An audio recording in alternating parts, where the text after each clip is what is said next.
naomba nitumie fursa hii kumpongeza mkurugenzi na watumishi wote wa halmashauri pamoja na mwalimu mkuu kwa namna ambavyo wametekeleza mradi huu. Taarifa yao inasema mabweni haya yamejengwa kwa fedha ambazo zilibakia katika mradi mwingine. Kwa hiyo inamaanisha kuna weledi wa matumizi ya rasilimali fedha ambazo zinakuja hapa.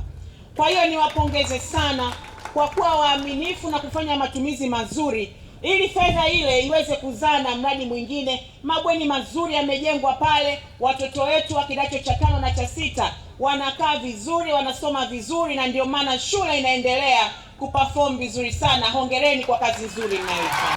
Katika mikoa yote Mheshimiwa Rais amehakikisha kuna kuwepo shule kwa ajili ya wasichana. Kwa historia na makuzi yetu ni muhimu sana kuwekeza kwa watoto wa kike, na ndiyo maana ni maono ya Mheshimiwa Rais kuhakikisha tunakuwa na shule hizi maalum na nyingi ni za sayansi, ili kuhakikisha tunawakuza watoto hao wa kike na waweze kuleta ushindani katika soko la ajira na kujiajiri pale ambapo wanamaliza masomo yao. Kwa hiyo miradi kama hii inaendeleza jitihada za Mheshimiwa Rais ya kuhakikisha tunaendelea kukuza thamani ya mtoto wa kike katika elimu. Serikali inaweka miundombinu, wazazi wanapambana kwa jasho yao kuwapa mahitaji ili nyie muweze kusoma vizuri, mmalize O-level vizuri, A-level vizuri, muende chuo kikuu, msome vizuri, baadaye muweze kulifaa taifa lenu.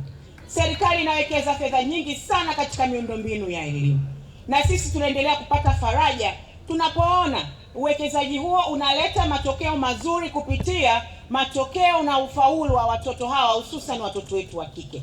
Kwa hiyo ninawasisitiza kuishikilia elimu kwa kadri mtakavyoweza. Mfanye vizuri, mtulie shule, msome, hakuna kuwa na haraka ya maisha mengine. Kipindi hiki ni cha kusoma, mtulie darasani, msome.